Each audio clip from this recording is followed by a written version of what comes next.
اللہ الرحمن الرحیم۔ السلام علیکم۔ پروگرام الکلام میں خوش آمدید۔ میں ہوں آپ کا ہوسٹ محمد شعیب رضا۔ ناظرین کرام، پروگرام کے پہلے حصے میں ہم قرآن کریم کی کچھ آیات کو سمجھنے کی کوشش کریں گے اور دوسرے حصہ میں اپنے عہد کے نمائندہ سیاسی، سماجی، مذہبی موضوعات پہ پیدا ہونے والے سوالات کے جوابات ایک نئے نقطہ نظر سے جاننے کی کوشش کریں گے۔ حسب سابق ہمارے ساتھ شریک گفتگو ہیں جناب محمد امانت رسول صاحب۔ امانت صاحب، بہت شکریہ آپ کے وقت کا۔ میری معاونت کے لیے موجود ہے جناب احمد بلال۔ احمد، تھینک یو سو مچ۔ ناظرین کرام، آپ کی سکرین پہ ہمارا واٹس ایپ نمبر آ رہا ہوگا، آپ اپنے سوالات اس واٹس ایپ نمبر پر بھیج سکتے ہیں، ہم انشاءاللہ آپ کے سوالات کو ضرور ایڈریس کریں گے۔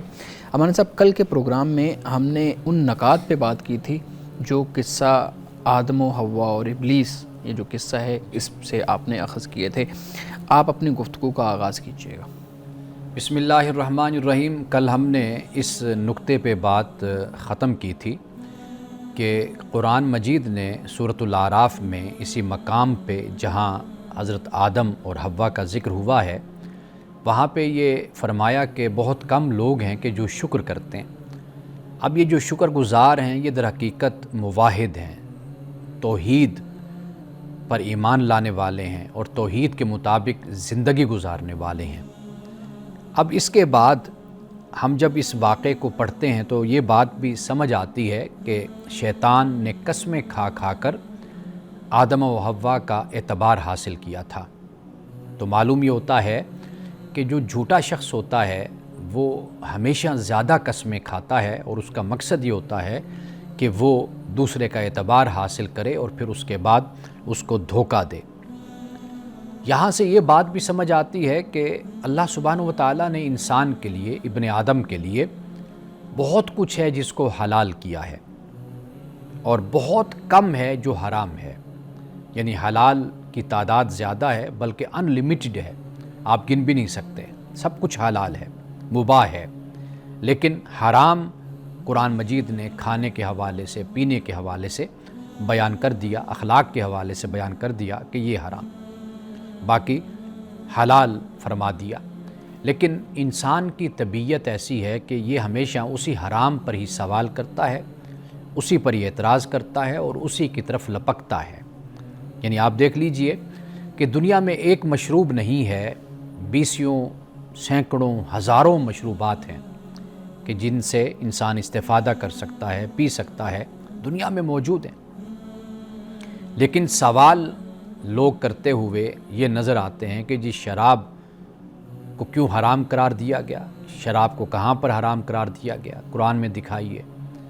تو یہ سوالات لوگوں کی طرف سے آتے ہیں، جبکہ ہم یہ دیکھتے ہیں کہ یہ صرف ایک بات، ایک مشروب ہے اور حکمتاً اللہ تعالیٰ نے اس کو منع فرما دیا۔ اللہ کا حکم ہے سر آنکھوں پر، لیکن کیا کچھ ہے جو اس دنیا میں جائز اور حلال ہے، لیکن اس پر کبھی کوئی بات نہیں ہوگی۔ تو یہ انسان کی، آپ اس کو فطرت کہہ لیجئے، عادت کہہ لیجئے، کہ جس سے منع کیا گیا انسان ہمیشہ اسی کی طرف ہی لپکتا ہے۔ آدم نے شیطان کا جو منصوبہ تھا اس کو ناکام کر دیا۔ ابلیس کا منصوبہ یہ تھا کہ وہ آدم کو نااہل ثابت کرے اور یہ دکھائے کہ اللہ تو نے جس کا انتخاب کیا تھا، تیرا انتخاب نعوذ باللہ درست ثابت نہیں ہوا۔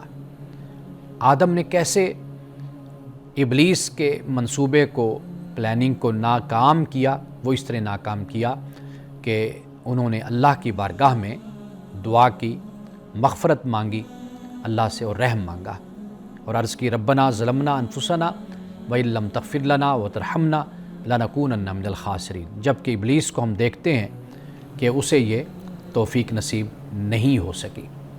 اسی طرح ہم یہ دیکھتے ہیں کہ ابلیس نے اپنی بڑائی کا خود دعویٰ کیا تھا۔ اگر انسان کوئی اپنی بڑائی کا خود دعویٰ کرتا ہے، دنیا نہ اس کی تعریف کرتی ہے، نہ اس سے کوئی انسپائر ہوتی ہے، نہ اس کی طرف متوجہ ہوتی ہے، نہ کوئی اس کے ایسے کوئی کارنامے اور کام ہیں کہ جس کی بنیاد پر تعریف کی جائے، تو ایسا انسان در حقیقت ابلیس کے نقش قدم پر ہوتا ہے کہ جو خود ہی اپنی بڑائی اور خود ستائشی میں مبتلا ہوتا ہے، خود ہی اپنی تعریف کرتا رہتا ہے۔ تو یہ ابلیس کا طریقہ ہے۔ حضرت آدم علیہ السلام نے اپنی کوئی تعریف نہیں کی، اللہ سبحانہ و تعالیٰ نے ان کو خلافت کا مقام اور خلافت کا مرتبہ ان کو عطا کیا تھا۔ ناظرین کرام، سب سے جو اہم بات ہے، جو آج ہمیں سمجھنے والی بات ہے، جو سمجھنی چاہیے ہمیں، وہ بات یہ ہے کہ آدم و حوا نے جب اس درخت کو چکھا یا اس کے پھل کو چکھا، اس کے پاس گئے تو پھر شرمگاہیں ننگی ہو گئیں۔ قرآن نے اس کو بیان کیا، سوآت کا لفظ استعمال کیا، یعنی جس کو ظاہر کرنے میں انسان قباحت محسوس کرتا ہے، کبھی سمجھتا ہے، ناپسند کرتا ہے، اس کو شرم اور حیا آتی ہے، اس کو عربی زبان میں سوآت کہا جاتا ہے۔ تو یہاں پہ معلوم یہ ہوتا ہے کہ اللہ نے شرم اور حیا اور اپنے شرمگاہوں کو چھپانا یہ انسان کی فطرت میں رکھا ہے، جبلت میں رکھا ہے، یعنی انسان اپنے آپ کو ننگا کرنا پسند نہیں کرتا، لیکن بلکہ اپنے آپ کو کور رکھنا اور اپنے آپ کو چھپانا یہ انسان پسند کرتا ہے۔ اگر آپ اسی نقطے پہ غور کریں گے تو آپ کو معلوم ہوگا کہ جو مسلم معاشرت ہے، اسلامی معاشرت اور اسلامی تہذیب ہے، اس کی بنیاد ہی اسی نقطے پر ہے۔ آپ دیکھیے، جب سے آدم پیدا ہوئے اور پھر اس کے بعد سے لے کر اب جدید دور میں بھی اگر آپ دیکھیے، کوشش ہر دور میں یہی رہی کہ انسان کو ننگا کر دیا جائے، انسان کو بے لباس کر دیا جائے، اس کو عریاں کر دیا جائے، یعنی یہ لباس نہ پہنے، یہ ننگا پھرے۔ اب یہ جو ننگا پن ہے یا عریانی ہے، یہ اس کی مختلف صورتیں اور مختلف شکلیں ہیں۔ وہ فیشن کے نام پر بھی ہو سکتی ہیں، وہ کسی ڈیزائن اور سٹائل کے نام پر بھی ہو سکتی ہیں، وہ کسی کلچر کی بنیاد پر بھی ہو سکتی ہیں، کسی اور وجہ سے بھی ہو سکتی ہیں، اسے عادات اور رسوم کی بنیاد پر بھی پیش کیا جا سکتا ہے۔ لیکن آپ دیکھیے کہ ساری کوشش اسی پر ہے کہ انسان کو کسی طریقے سے عریاں کر دیا جائے۔ آج کے جدید دور میں بھی ہم یہی بات دیکھتے ہیں کہ وہ جو سرمایہ دارانہ نظام ہے، وہ اپنی مشہوری اور جو کچھ بھی مارکیٹ میں لائے گا، اس میں بنیادی طور پر عورت کا وجود اور عورت کا دکھاوا، یہ سب سے اہم بات ہوگی اور اس کو سب سے زیادہ پیش کیا جائے گا۔ تو ایسا لگتا ہے کہ حضرت آدم کے قصے سے جو بات ہمیں سمجھ آتی ہے اور جو اس وقت مسئلہ تھا، یعنی ابلیس اور شیطان کا یہی آخری حملہ تھا اور کوشش تھی کہ آدم و حوا کو کسی طرح ننگا کر دیا جائے۔ تو لیکن آدم و حوا نے اپنے آپ کو کور کیا، اپنے آپ کو ڈھانپا، اپنے آپ کو چھپایا۔ اللہ نے پھر آدم و حوا کی، یعنی ابن آدم کی، پھر اللہ تعالیٰ نے رہنمائی بھی فرمائی۔ اب اس کے بعد جو آخری بات وہ یہ کہ جب اللہ نے آدم و حوا کو کہا کہ بھئی آپ جنت سے چلے جائیے زمین پر، اب ان کے لیے آزمائش تھی، سزا نہیں تھی، اس لیے کہ انہوں نے اللہ سے توبہ کر لی تھی، اللہ نے ان کو معاف کر دیا تھا۔ سورۃ البقرہ میں اس کو بیان کیا گیا، جب اللہ نے معاف کر دیا تو اب اس کے بعد یہ سزا نہیں ہے، یہ در حقیقت آزمائش ہے، امتحان ہے کہ جس کی خاطر اللہ سبحانہ و تعالیٰ نے آدم و حوا کو پھر زمین پر بھیج دیا اور پھر ایک زندگی کا آغاز ہوتا ہے۔ اور قرآن پاک میں جو اختتام اس واقعے کا ہوتا ہے وہ اس پر ہوتا ہے کہ یہی زمین ہے اب، کہ کہا کہ بھئی تم نے یہاں پر رہنا ہے، زندگی گزارنی ہے، مستقر و متاع الی حین، ایک مدت تک تم نے زندگی یہاں پر گزارنی ہے، استفادہ کرنا ہے، اور پھر اس کے بعد کیا ہوگا، اسی میں ہی تم مرو گے، اور پھر اسی سے ہی تم کو اٹھا کر اللہ سبحانہ و تعالیٰ کی بارگاہ میں لایا جائے گا۔ یعنی انسانی زندگی کا انجام اور انتہا، ہم جو زندگی لے کر آتے ہیں اس کا انجام یہی ہے کہ ہم نے ایک دن دنیا سے چلے جانا ہے اور پھر خدا کی بارگاہ میں حاضر ہونا ہے اور اپنے اعمال کا ہم نے جواب دینا ہے۔ ناظرین کرام، یہاں وقت ہوا چاہتا ہے ایک بریک کا، ہمارے ساتھ رہیے گا۔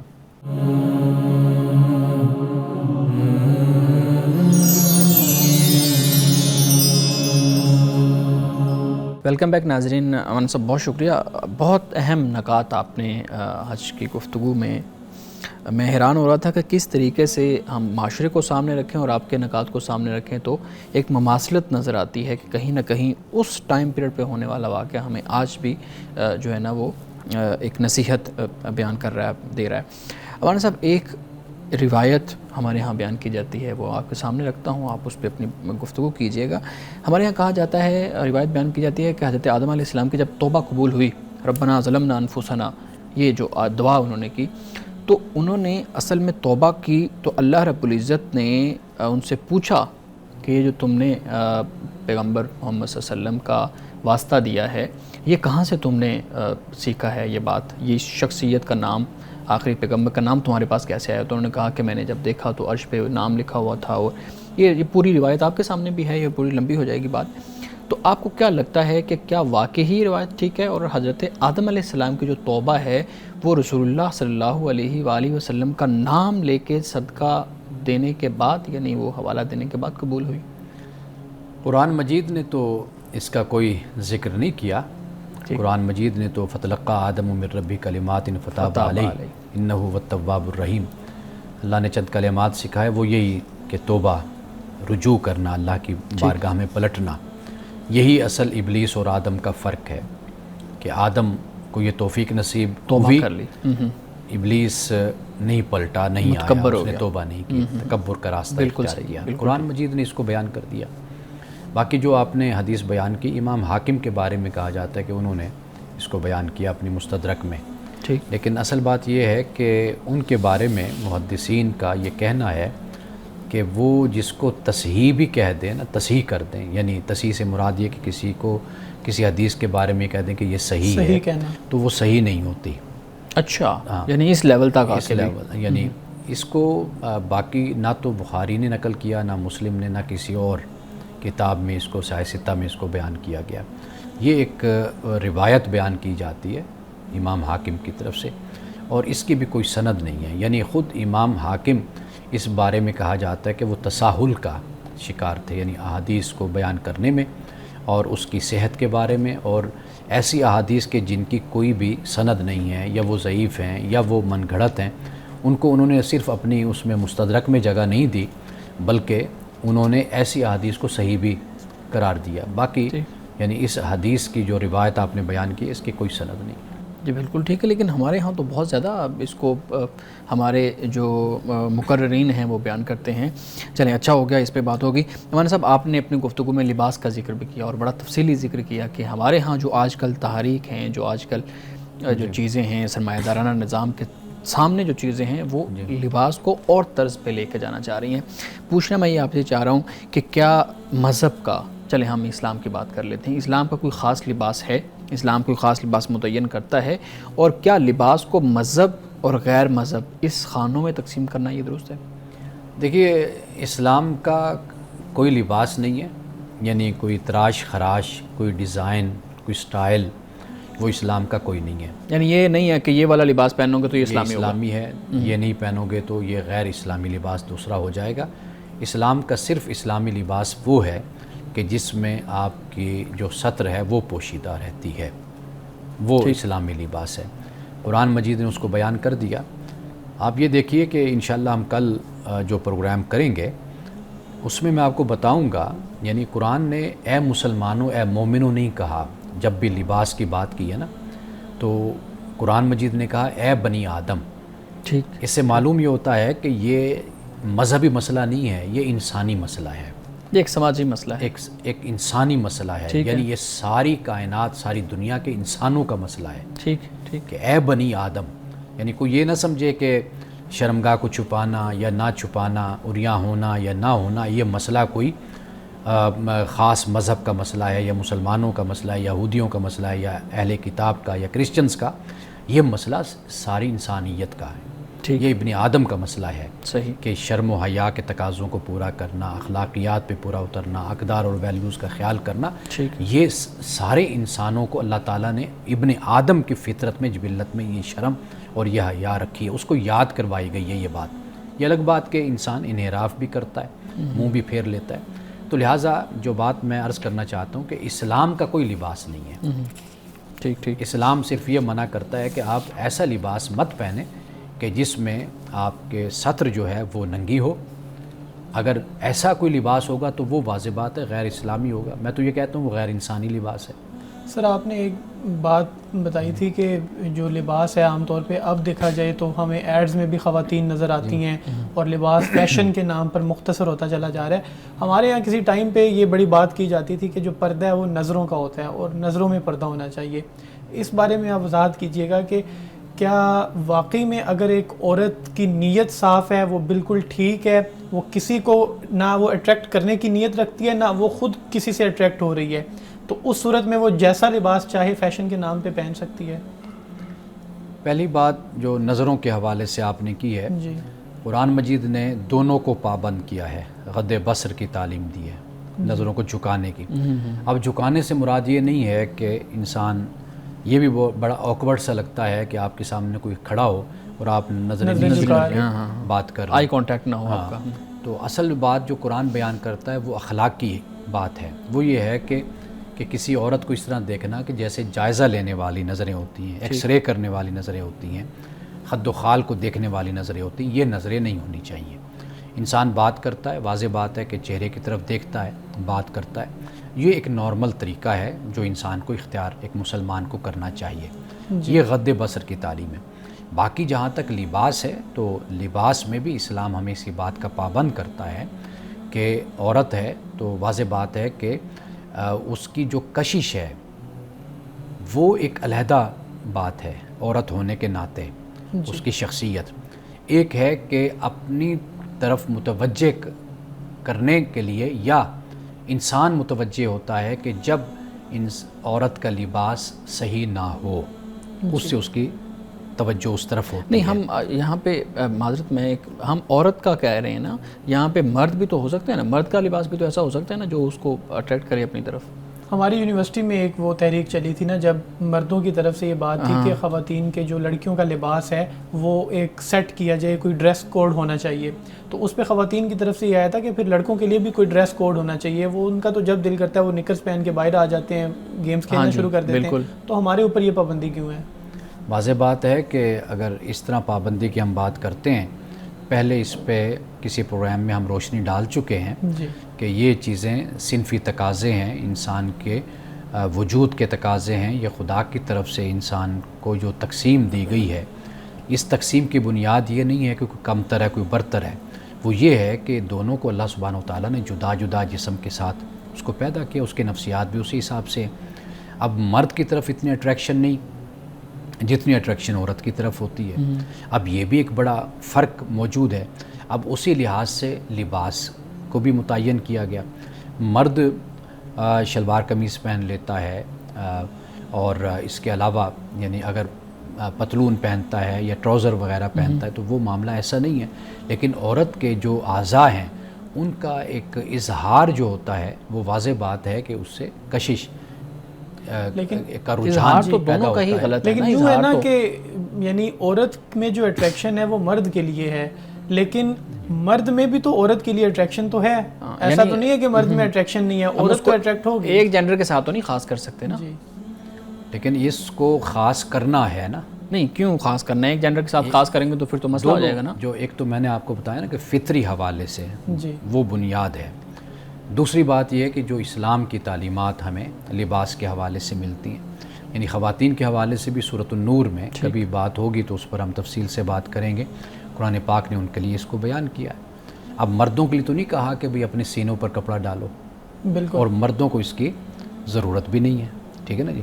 یہ جو چیز ہے جس کو قرآن پاک نے بیان کیا ہے کہ عورتوں سے کہا کہ بھئی اپنے سینوں کو چھپا کر رکھیں، اب یہ جو چیز ہے یہ بالکل ایک علیحدہ حکم ہو جاتا ہے نا۔ مثال کے طور پر غض بصر کی بات ہے، مرد کے لیے بھی ہے عورت کے لیے بھی ہے۔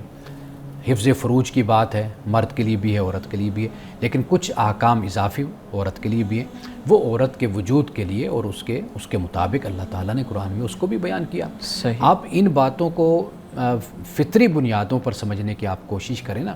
ویسے جو جس لباس میں بھی آ جائے ہم اس کو کسی طرح منع تو نہیں کر سکتے نا، کسی طرح روک نہیں سکتے، لیکن جو اگر مذہب کو مانتا ہے، اسلام کی تعلیم کی بات کرتا ہے تو اس کو کم از کم ہم اس کی طرف دعوت دے سکتے ہیں کہ اسلام آپ کے لیے اس بات کو بیان کرتا ہے کہ آپ اس پر عمل کریں، ہمارے لیے اس بات کی تعلیم ہے، ہم اس پر عمل کر رہے ہیں۔ ناظرین کرام، گفتگو ابھی جاری ہے، یہاں وقت ہوا چاہتا ہے ایک بریک کا، ہمارے ساتھ رہیے گا۔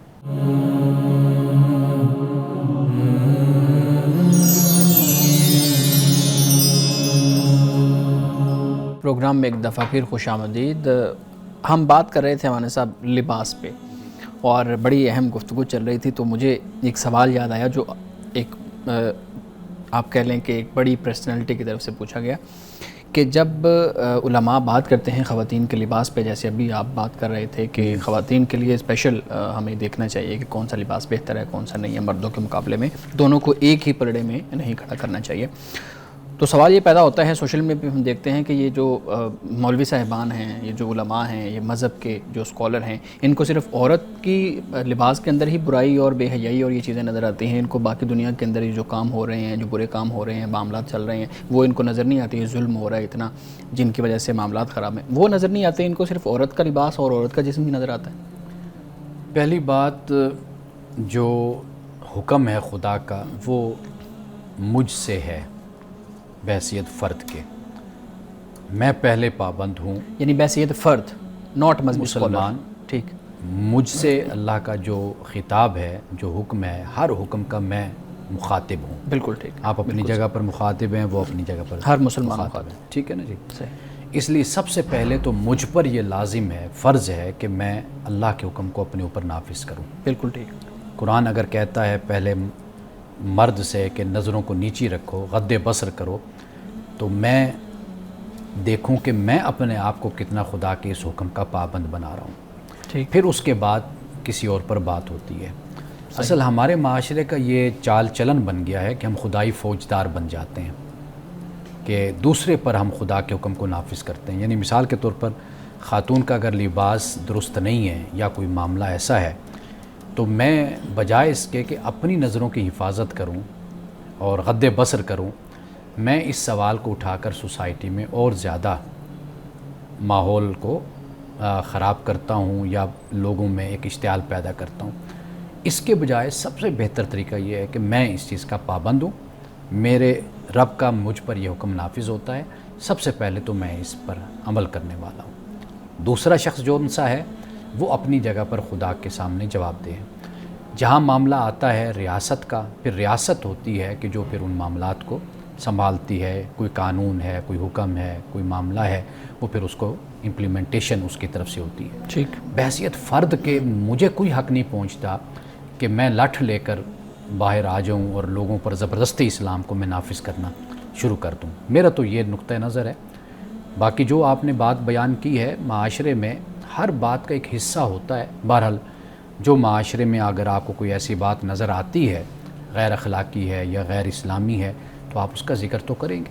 ہم یہاں پہ بیٹھے ہوئے ہیں، آپ سوال کریں گے، یہ سوال کریں گے، یا آڈینس کے دیکھنے والوں کے سوالات آتے ہیں، تو واضح بات ہے کہ ہم ایک اپنا نقطہ نظر وہاں پر پیش کرتے ہیں۔ لیکن اگر آپ مجھ سے پوچھیں تو میں یہ کہوں گا کہ سب سے پہلے خدا کا حکم میرے لیے ہے، ہر فرد کے لیے ہے، وہ اس پر عمل کر کے دکھائے، تو بہت سے مسائل جو ہیں وہ خود بخود اس طرح حل ہو جاتے ہیں کہ ہمیں دوسروں پر تنقید کرنا اور دوسروں کی طرف انگلی اٹھانے کا موقع ہی نہیں آتا پھر۔ جی بالکل سر، آپ نے بریک سے پہلے بات کی تھی کہ اگر آپ کسی دوسرے شخص سے بات کر رہے ہیں، یعنی دوسرے جینڈر سے، اور آپ اس کی آنکھوں میں نہیں دیکھ رہے، آئی کانٹیکٹ نہیں ہے آپ کا، تو یہ بڑا غیر اخلاقی سا ہو جاتا ہے۔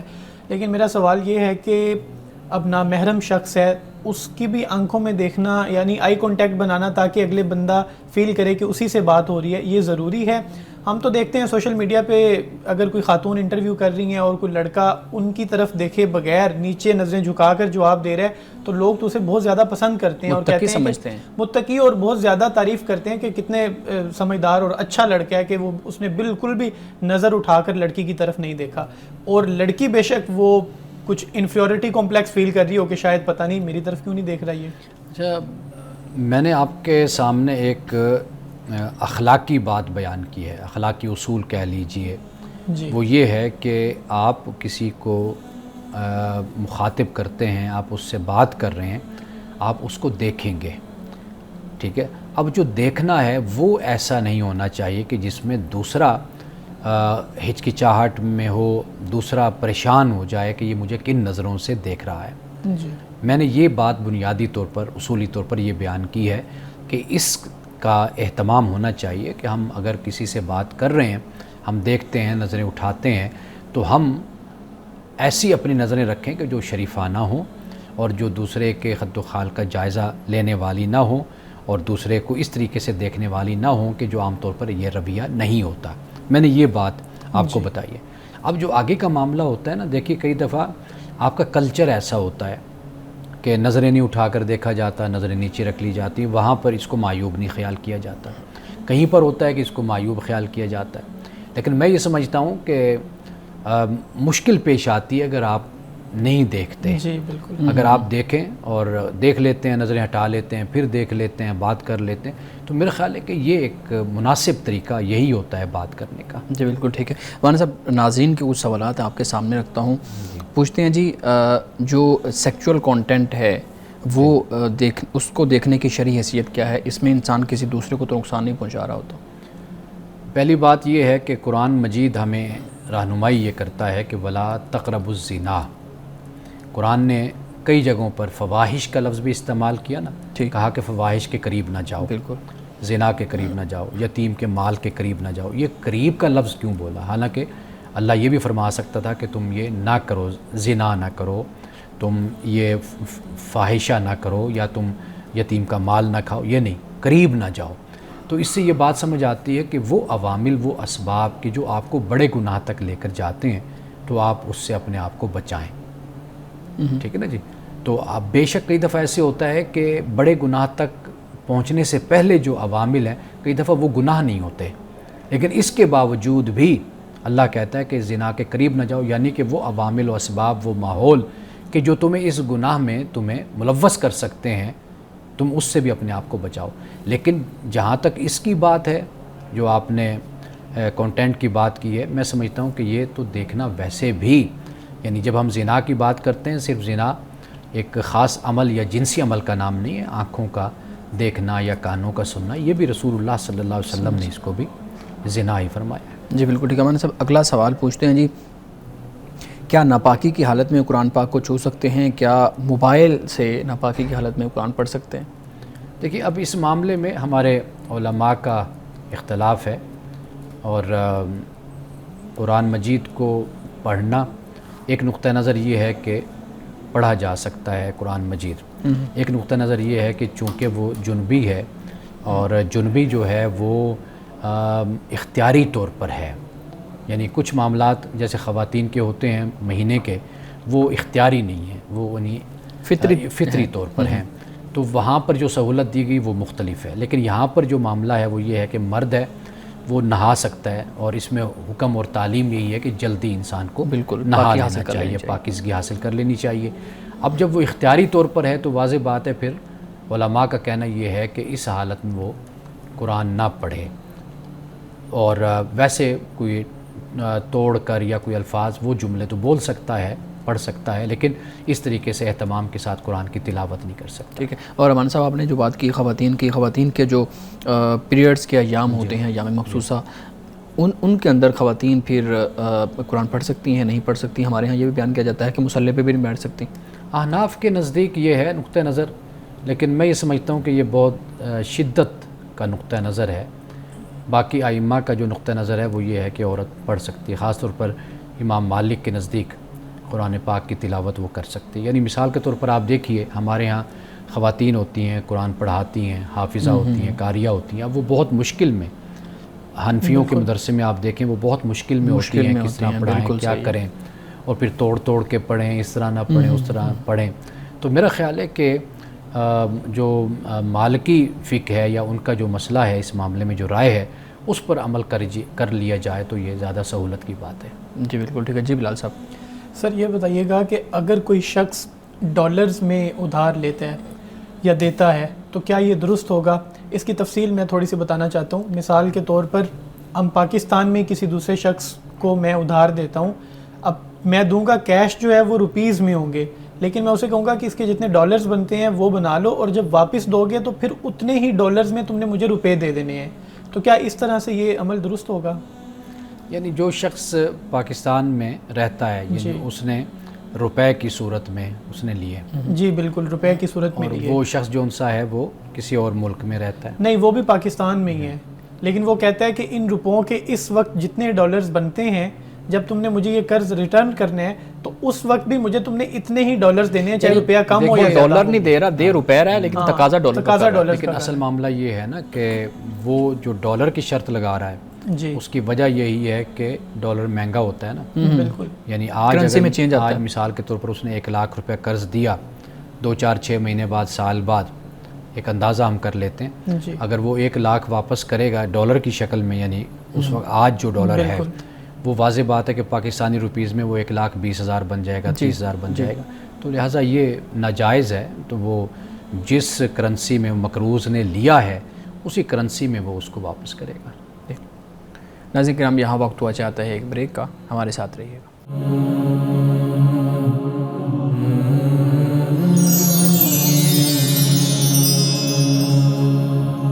ویلکم بیک ناظرین. امان صاحب، ایک سوال میں آپ کے سامنے رکھتا ہوں. پوچھتے ہیں جی کہ جو کاروبار میں، چونکہ یہاں پہ وہ پیسے لین دین کی بات ہو رہی ہے، تو کاروبار میں جھوٹ بول کر جو پیسہ کمانا ہوتا ہے، یعنی اپنی چیز کو جو ہے نا اس کی جو خامی ہے وہ نہیں بتانا، بلکہ یہ کہہ دینا کہ جیسے یہ موبائل ہے اب تمہارے سامنے ہے، اس کو دیکھ لو، جو کچھ ہے نا یہ تو، لیکن مجھے پتہ ہے کہ اس کے اندر کوئی خرابی ہے. تو یہ جھوٹ بول کے جو پیسہ کمانا ہوتا ہے یہ ٹھیک ہے یا نہیں؟ آن لائن پہ آج کل بہت زیادہ استعمال. واضح بات ہے کہ یہ دھوکہ ہے اور یہ ناجائز ہے، حرام ہے یہ دھوکہ دے کر کوئی چیز بیچنا. یعنی موبائل ہے، جیسے آپ نے کہا کہ آپ چونکہ اس کے ماہر ہیں، آپ کو پتہ ہے کہ اس میں کیا خرابی ہے کیا خرابی نہیں. آپ جان بوجھ کر اس لیے نہیں بتا رہے کہ اگر آپ وہ بتائیں گے تو واضح بات ہے کہ چیز کی قیمت گر جائے گی. اب اس کی باڈی اور دکھنے میں وہ بڑا خوبصورت اور بڑا مہنگا سا لگ رہا ہے یا نیا لگ رہا ہے، تو آپ اس کو نکالنا چاہتے ہیں. تو یہ بالکل اس کے خلاف ہے. یعنی تجارت کے جو اسلامی اصول ہیں، طریقہ کار یہی ہے کہ آپ جو عیب ہے، جو چیز ہے، وہ آپ اس کو بتائیں. یعنی مثال کے طور پر جیسے ایک صحابی تھے، گندم لگا کے بیٹھے ہوئے، تو بارش ہوئی تو انہوں نے وہ جو خشک تھی وہ اوپر کر دی، گیلی تھی وہ نیچے کر دی. اب وہ جو دکھا رہے تھے وہ دوسرا مال تھا جو نیچے تھا. رسول اللہ نے اس کو پسند نہیں فرمایا. آپ نے فرمایا کہ جو اس طرح کرتا ہے وہ ہم میں سے نہیں ہے. تو لہٰذا یہ جو چیز بھی دھوکے میں آئے گی نا، بنیادی بات وہ یہ ہے، تو وہ ناجائز ہو جائے گا کام. سر یہ بتائیے گا کہ عام طور پہ یونیورسٹی لیول پہ یا کالج میں ہمیں اسائنمنٹس ملتی ہیں جس میں different sort of research works ہوتے ہیں. اب کچھ اسٹوڈنٹس ہیں جن کا انٹرسٹ نہیں ہے ریسرچ میں، تو وہ اپنی اسائنمنٹس کسی دوسرے سے لکھوا لیتے ہیں. تو یہ کسی دوسرے سے اسائنمنٹ لکھوانا یہ کیا جائز ہو گیا یا نہیں؟ اور جو لکھ کر دے رہا ہے وہ اس سے پیسے لے گا، تو وہ جو آمدنی ہے اس کی وہ حلال ہوگی یا حرام ہوگی؟ اور اس پہ پھر نام بھی اس کا نہیں آئے گا جس نے کام کیا. نام بھی اس کا نہیں آئے گا. بالکل. دیکھیں یہ تو ہمارے ہاں ایک عمومی کلچر ہے. جی بالکل ایسے ہی ہے. لوگ ایسا کرتے ہیں. بزنس بھی ہے، بزنس ہے باقاعدہ طور پہ. لیکن اصل بات یہ ہے کہ اگر یہ چیز بالکل بیان کر دی جائے تو پھر اس کا کیا نقصان ہوگا یا فائدہ ہوگا؟ اس کا نقصان دونوں کو ہوگا. نقصان جو اسٹوڈنٹ ہے اس کو یہ ہوگا کہ اس کے اسائنمنٹ نہیں ایکسیپٹ ہوگی. طریقہ کار یہی ہے کہ جو آپ کا کام ہے وہ آپ خود کریں. ہمارے تعلیمی معیار جو اتنا پست ہوا اس کی بنیادی وجہ بھی یہی ہے کہ یہ لوگ کہ جو کسی کی غربت سے، تنگ دستی سے فائدہ اٹھاتے ہیں، اس کی صلاحیت کو استعمال کرتے ہیں اور پھر اپنا قد لمبا بڑا کر لیتے ہیں اپنا قد. تو واضح بات ہے کہ یہ چیز دھوکے میں آئے گی نا. آپ میں جتنا بھی ٹیلنٹ ہے، جتنی صلاحیت ہے، اگر آپ اس قابل نہیں ہیں تو پھر کچھ اور کام کر لیں. بالکل. کسی اور شعبے میں چلے جائیں جہاں پر ریسرچ نہ ہو، تحقیق نہ ہو، کہیں اسائنمنٹ نہ ہو، کہاں پہ تھیسس نہ ہو، کچھ نہ ہو، تو ٹھیک ہے پھر آپ وہ کر لیں. تو اگر آپ نے یہی کرنا ہے تو پھر خود محنت کریں. سر یہ بتائیے گا کہ نئے نوٹ مہنگے داموں خریدنا یہ کیا درست عمل ہے؟ نہیں، یہ بالکل درست نہیں ہے. اس کی وجہ یہ ہے کہ 10 روپے کا جو نیا نوٹ ہے مثال کے طور پر پرانا، کیا اس کی پرانا ہونے کی وجہ سے اس کی قیمت کم ہو گئی ہے؟ واضح بات ہے کہ وہ آپ مارکیٹ میں جائیں، مثال کے طور پر آپ ایک چیز خریدتے ہیں، آپ پرانے نوٹ دیں گے تو اس نے وہی چیز اتنی قیمت میں دینی ہے، نئے نوٹ دیں گے تو وہ اتنی قیمت میں وہ چیز آپ کو دے گا. لیکن اس میں تو کوئی زمین آسمان کوئی فرق بھی نہیں پڑا. تو لہٰذا جب ان کی قیمت ایک جیسی ہے تو پھر یہ نہیں ہونا چاہیے، ناجائز نہیں پڑا. لیکن مانگ نئے نوٹ کی زیادہ ہوتی ہے نا، ہر کسی کا شوق ہوتا ہے مجھے نیا نوٹ ملے، اور عام طور پہ استعمال ہوتا ہے فنکشنز پہ. نیا نوٹ ملتا بھی نہیں ہے. پھر نیا نوٹ آپ کو بینک میں جائیں گے تو آپ کو مل جائے گا، بینک والے بھی نہیں اور دیتے، آپ کو فری مل جائے گا. یعنی جتنے آپ دیں گے اتنے لے لیں گے. آپ اسٹیٹ بینک سے رابطہ کر لیں، وہ آپ کو دے دیں گے. لیکن اس طرح کے کاروبار کو کبھی بھی فروغ نہیں دینا چاہیے، کبھی اس کی حوصلہ افزائی نہیں ہونی چاہیے. اس سے پھر آگے جو مفاسد پیدا ہوتے ہیں نا وہ بڑے خطرناک ہوتے ہیں. اس کا مطلب جو لوگ اس کا کاروبار کر رہے ہیں ان کی آمدنی بھی پھر جائز نہیں ہے. ان کو سمجھنا چاہیے، یہ بات دیکھنی چاہیے ان کو. سر یہ بتائیے گا کہ ایک شخص کی آمدنی مجھے معلوم ہے کہ یہ حرام کاروبار کرتا ہے، اس کی آمدنی حلال نہیں ہے، اور وہ مجھے کوئی تحفہ بھیجتا ہے یا میری دعوت کرتا ہے، تو میرے لیے ضروری ہے اس کی دعوت پر جانا یا تحفہ قبول کرنا؟ دیکھیے ایک ہے تقویٰ جی ایک ہے فتویٰ. جی ہمارے ہاں تقویٰ یہی اختیار کیا جاتا ہے کہ بھئی آپ ایسے انسان سے بچیں، جی بالکل. یعنی دعوت سے یا ان چیزوں سے. لیکن فتویٰ یہ ہے کہ آپ کے لیے وہ اس لیے جائز ہے، مباح ہے کہ بھئی وہ جانے، اس کا کام جانے، اس کی کمائی ہے. لیکن آپ کو بحیثیت دوست کے، بحیثیت مہمان کے، رشتہ دار کے آپ کو بلایا ہے، دعوت دی ہے، تو آپ جا سکتے ہیں، آپ اس کا کھانا کھا سکتے ہیں. حرام حلال کا معاملہ وہ دوسرے پہلوؤں سے ہوتا ہے. جی لیکن اس حوالے سے کہ ایک بحیثیت دوست کے آپ جائیں، کھانا تو حلال ہی ہے نا جو آپ کے سامنے رکھا گیا ہے، تو لہٰذا آپ کھا سکتے ہیں. اور یہ بھی معلوم نہیں ہے نا کہ اس نے جو کھانا خریدا ہے وہ انہی حرام پیسوں سے خریدا ہے جو آپ حرام سمجھتے ہیں. جی بالکل. سر کچھ لوگ بجلی بلز کی جو ادائیگی ہے یا یوٹیلیٹی بلز جو ہمیں آتے ہیں وہ وقت پر نہیں کر پاتے، تو عام طور پہ یہ ہوتا ہے کہ پھر وہ 1-2 ماہ کے بلز اکٹھے ہوتے ہیں، لیکن گورنمنٹ اس پہ ٹیکس امپوز کرتی ہے کہ اب آپ نے لیٹ جو ادا کیا اس پہ اتنا ٹیکس بھی ہے، جرمانہ ہے. جی بالکل جرمانہ. تو کیا وہ جرمانہ لگانا حکومت کی طرف سے یہ درست ہے؟ ہمارے ہاں علماء نے اس پر اختلاف کیا ہے. ایک رائے جو ہے وہ یہ ہے کہ جرمانہ ناجائز ہے، نہیں ہونا چاہیے. لیکن ہم یہ دیکھتے ہیں کہ قرآن میں بھی کفارہ کی صورت میں آپ دیکھ لیں، فدیہ کی صورت میں دیکھ لیں، اور اس کے علاوہ دیگر جو آپ کہہ سکتے ہیں کہ وہاں پر جرمانے کہہ لیں، اس کو کفارہ کہہ لیں آپ، اس کو وہ ادا کیا جاتا ہے اور لازم ہے کہ کرو، اور اس میں آپشن دی گئی ہے. اگر ہم اس پر قیاس کرتے ہوئے اس کو دیکھیں تو ہم یہ کہہ سکتے ہیں کہ یہ جائز ہے. اس کو تعزیر مالی کہا جاتا ہے فقہ کی زبان میں. تو یہ لگایا جا سکتا ہے، یہ جائز ہے. اس کا مقصد صرف یہ ہوتا ہے کہ لوگوں کو پابند کیا جائے. اگر آپ دیکھیے دوسری طرف اگر آپ کوئی اس طرح کی سزا یا جرمانہ عائد نہیں کرتے تو پھر جو صورتحال بنتی ہے وہ یہ ہے کہ پھر لوگ بالکل ہی غافل ہو جاتے ہیں، ادا نہیں کرتے. لیکن اس کے درمیان ایک نئی صورت جس پر سوچنا چاہیے ریاست کو، حکومت کو، وہ یہ ہوتا ہے کہ بعض لوگ بہت ہی مجبور ہوتے ہیں، ان کے حالات، تنگ دستی، غربت، یہ ایسے مسائل ہوتے ہیں کہ جو محکمہ ہے، ادارہ ہے، ڈپارٹمنٹ ہے، وہ ان پر رحم ہی نہیں کھاتے. جی تو یہ بھی ایک زیادتی کا پھر پہلو ہو جاتا ہے. وہاں پر اگر کوئی ایسا طریقہ اختیار کر لیا جائے، کوئی ایسا قانون بنا دیا جائے کہ ایسے لوگوں کے ساتھ کم از کم نرمی کا رویہ اختیار کیا جائے. ہاں جو لوگ ظالم ہیں، جان بوجھ کر نہیں دیتے اور جان بوجھ کر قانون کی خلاف ورزی کرتے ہیں، اگر ان پر جرمانہ عائد کیا جاتا ہے تو وہ ٹھیک ہے. مولانا صاحب آج کی حدیث مبارکہ بیان کیجیے گا. آج کی حدیث حضرت عبداللہ رضی اللہ تعالیٰ عنہ سے روایت ہے. فرماتے ہیں کہ رسول اللہ صلی اللہ علیہ وسلم نے فرمایا، تم میں کون ہے جسے اپنے مال سے زیادہ اپنے وارث کا مال پیارا ہو؟ صحابہ اکرام رضوان اللہ تعالیٰ علیہ مجمعین نے عرض کی، یا رسول اللہ، ہم میں کوئی ایسا نہیں کہ جسے اپنا مال زیادہ پیارا نہ ہو. یعنی وارث کا مال بھلا کون عزیز خیال کرتا ہے؟ ہمیشہ اپنا ہی مال انسان کو عزیز ہوتا ہے. تو آپ صلی اللہ علیہ وسلم نے فرمایا، پھر اس کا مال وہ ہے جو اس نے پہلے خرچ کیا. یعنی میرے پاس جو مال ہے وہ میرے ورثاء کا ہے. میرا کیا ہے؟ میرا وہ ہے جو میں نے خرچ کیا، اپنی زندگی میں اللہ کی راہ میں دیا، وہ میرا مال ہے. اور فرمایا کہ اور اس کے وارث کا مال وہ ہے جو وہ چھوڑ کر مر گیا. یعنی انسان اپنی زندگی میں جو اللہ کی راہ میں دیتا ہے وہ در حقیقت انسان کا اپنا مال ہوتا ہے، اور جو انسان نہیں دیتا، چھوڑ جاتا ہے، وہ پھر اس کا نہیں ہوتا، وہ اس کے ورثاء کا ہوتا ہے. ناظرین کرام، اس دعا کے ساتھ اپنے پروگرام کا اختتام کریں گے. اللہ رب العزت حسن کلام اور تاثیر کلام عطا فرمائے، ہماری زبان کے گنہوں کو کھول دے اور سننے والوں تک خیر کا پیغام پہنچے. اجازت دیجیے، خدا حافظ.